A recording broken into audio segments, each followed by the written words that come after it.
Hi everybody, my name is Kristensson and I'm an associate professor in psychology at Karlstad University. I've been doing research about creativity for about 11 years and I will today share two types of studies that I have conducted. If you look into the field of psychology and how psychologists have been studying creativity, you would soon find out that most studies, they regard two types of subjects. The first subject that psychologists have been interested in regards children's creativity. And of course, that's a very suitable topic to study because, as everybody knows, children are often very creative. They think out of the box without thinking of it. And the other type of subject that we have been interested in psychology regards artists' creativity. By artists, I mean musicians, writers, authors, painters. And of course, they are also a very suitable type of subject to study because they live on their creativity. However, those are not the types of subjects that I have been interested in. My focus in my research regards how regular people, like you and me, well, unless you're a child or an artist then, are being creative in their organizations when they work. So regular people in ordinary organizations. And one type of study that I did regarded how people would be able to solve difficult problems that needed creativity when they were geographically dispersed, when they couldn't see each other face to face. We reasoned that that would be a common problem in today's organizations. So we conducted a fairly easy experiment. We gathered people in small groups, 3 people, and let them communicate on a problem. But they couldn't see each other face to face. They could only communicate through a web solution where they also could see each other. And when we ran that experiment several times, we noticed one thing.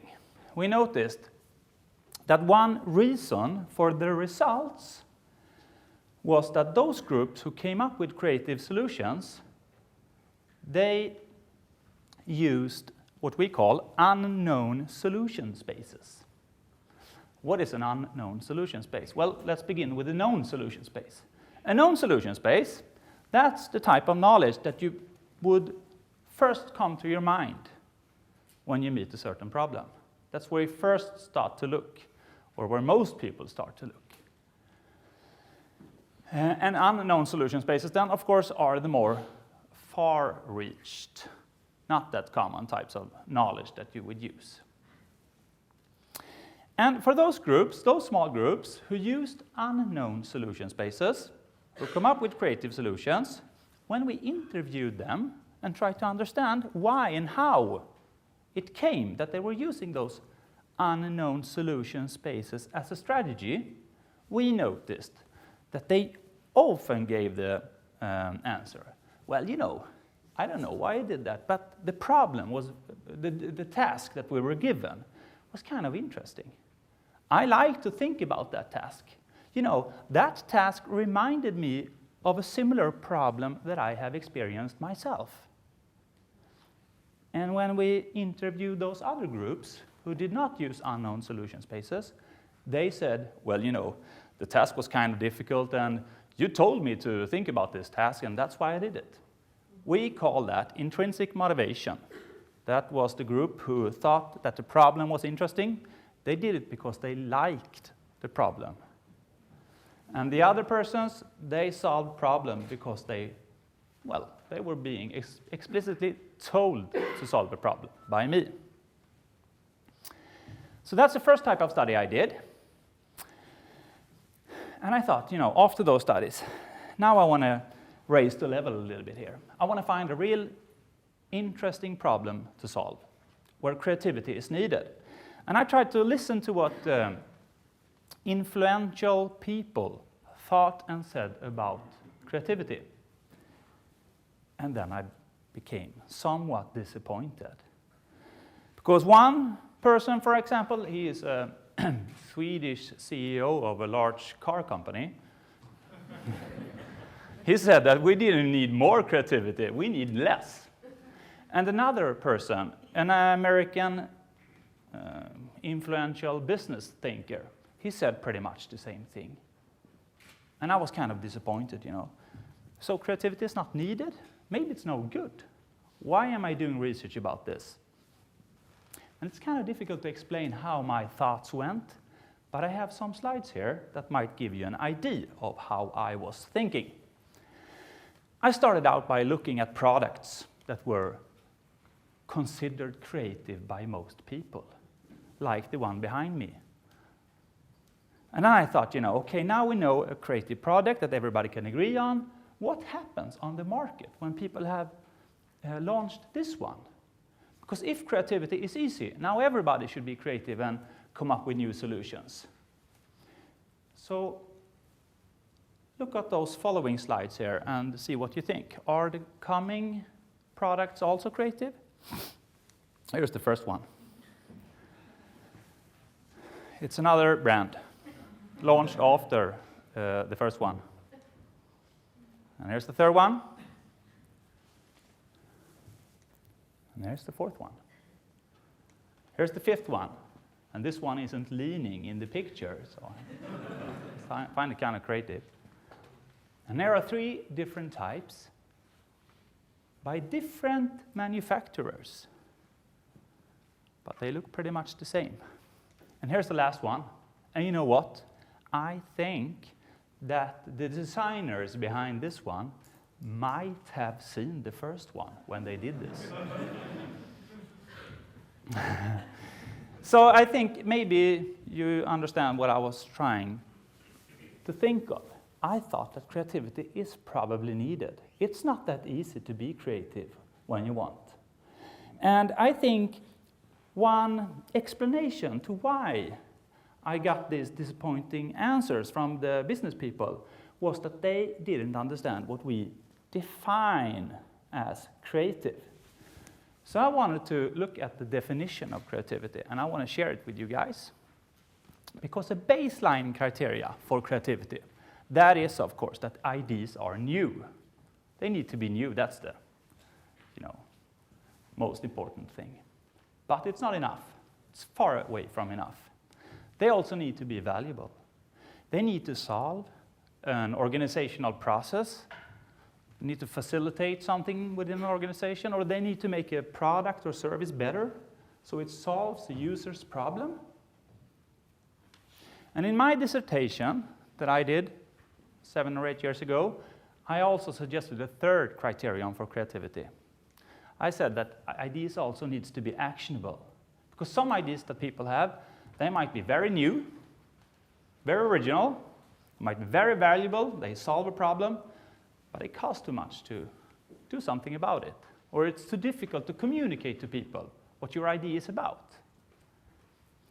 And if you go back to the CEO in Sweden and the American business thinker, I think that what they did is that they mixed creativity with only the first criterion here.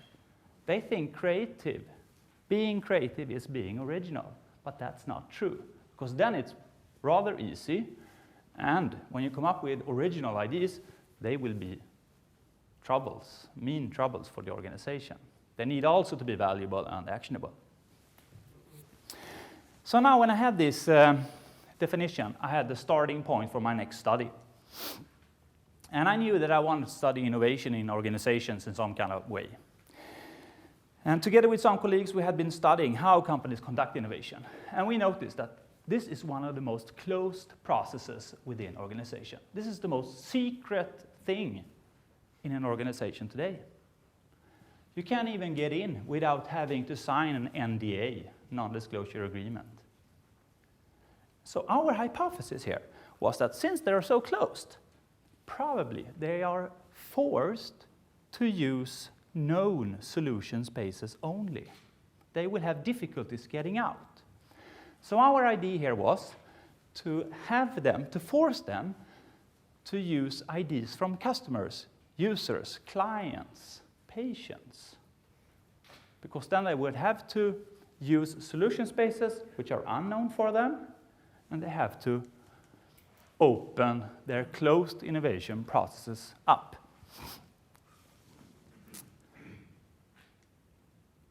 But then I directly received objections. You can't conduct innovation in that kind of fashion because ideas will get out and competitors will get them. And besides, and this was the most important argument, users, regular people, they are not creative. And they are not able of telling organizations about their ideas in a way so that the organization can use that for successful innovation. And I was being served with an argument which is claimed to be what Henry Ford said when he was supposed to have been asked what your customers or his customers would have said if he would have asked them, what can I do for you in the future? Well, then they would have responded, I would like a faster horse. So it's a weird answer. But I don't think it's weird. I think it's kind of a good answer, actually. I think the word faster here is important because it tells you something about users' needs. So we conducted here a large study. We wanted to compare ideas from regular people with ideas from employed people within an organization. And the setup of this experiment was like this. We asked developers working in an organization for their ideas for future services, future products. Give us your best ideas. So we received, ideas written down on a document. This is the name of the idea. This is the explanation how it works. And we kind of pretty fast got a pile of ideas from developers, experts. And then we asked users, regular people, to also come up with ideas, but in a much different way. We told these people, those users, to live their regular life, privately and at work, and to go out and observe and be attentive to situations that they bumped into. Those situations might be problems, difficulties that they run into, might be strong emotions. They might be very happy or angry. Or there might be all kinds of incidents. And all these situations, problems, the emotions, and the incidents, they were to be used as a stimuli for new ideas. So that's how the users came up with their ideas. They did something in their regular life, and they used that. And they wrote that down, and we soon received another pile of ideas, now from users. So now we had two piles of ideas here, one from users, one from in-house designers. And we shuffled them and made them anonymous, so you couldn't tell where the idea came from. And the outlook of our study would be something like this. Two groups, users versus designers, come up with ideas. And how should we evaluate those ideas? Well, of course, I've already told you how to evaluate them, by using the definition. So we would look for how original the ideas were. We would assess how valuable they were, and to what extent they were possible to implement. And the results? They were here for originality. We used two panels, as you can see here. Two panels. One panel was from R&D, and one panel was from marketing. So how new were these ideas? Well, as you can see, the users who came from the outside, they were very much more original. And the value? Well, we used three panels. And the results, again, they are the same. The users came up with ideas that were more valuable.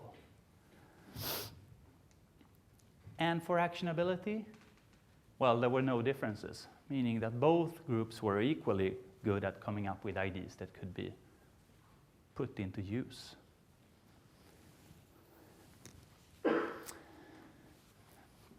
And what do I think about the explanation here? Well, I think there are two important things. First, when the users were a part of this innovation study, they were out living their regular life. They were bumping into problems, emotions, incidents, and they used that as a stimuli for ideas. So they used unknown solution spaces. This was not the regular way that ideas for innovation came up with. The starting point was usually, and that is the known solution space then, technical requirements. What would be possible to do or not? And I think also here that the reason why the users were so creative, again, also has to do with the fact that they were searching for something that was happening to them. They were doing things that was important, and they were interested in the task in itself, and they were doing it for themselves. So they were being intrinsically motivated. And you might want to compare that with the situation of a developer here, because a developer, he or she is typically coming up with ideas for somebody else.